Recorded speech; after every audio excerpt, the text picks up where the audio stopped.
Welcome back. A swimming pond in North London has become the centre of a row over transgender rights. Despite the recent Supreme Court ruling that sex refers to biological sex, regardless of how people identify, the City of London Corporation is still allowing trans women to swim at the Hampstead Ladies Pond, and campaigners are taking them to court. Well, director of the campaign's Sex Matters, it's Fiona McAnena. She's here with us now. Fiona, thanks so much for joining us. Lots of viewers might not have heard of the Kenwood Ladies Pond before. Can you just explain why it's at the centre of this row? So these ponds have been available for open-air swimming for 100 years. There's one for ladies only, one for men only, and there's a mixed pond. And they're run by the City of London Corporation. And it's important to the women who go there that the space will be male-free. The showers are open, they shower naked, and it's a reasonable expectation of privacy for both men and women in those ponds. So it's important in itself, and we already know that many women have self-excluded from the ponds because of there being male people in the ladies' pond, and it's no longer the private, women-only space they expect. But it's important more widely as well, because this is a public body, the City of London Corporation, that isn't complying with the law as laid out by the Supreme Court in April, as you mentioned. Yeah.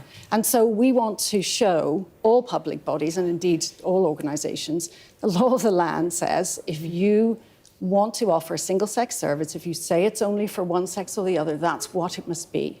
And so it's important for itself, but it's also important more widely.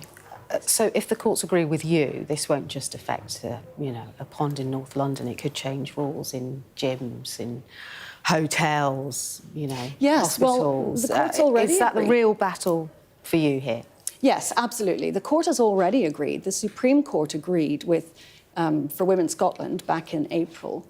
As you said, sex means sex. And so the dilemma here is, why are people not following it? And that we have to go to court to insist they follow. I don't know how many will have to be taken to court. Hopefully the others will follow.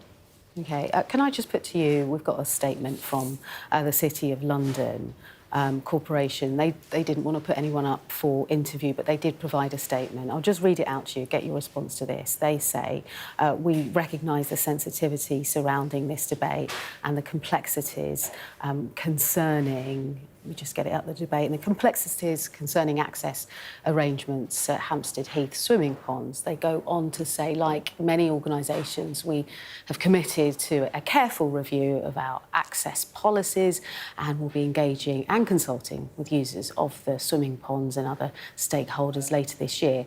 They go on to say this will ensure that everyone's voice is heard and enable us to make properly informed decisions about the impact of our current and potential future arrangements while meeting our legal duties.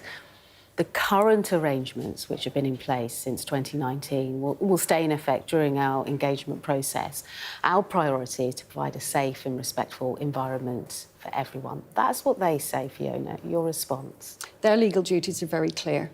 The Supreme Court has said so. A ladies' pond has to be for women only, and that is the only way to provide a safe, inclusive offer for everyone.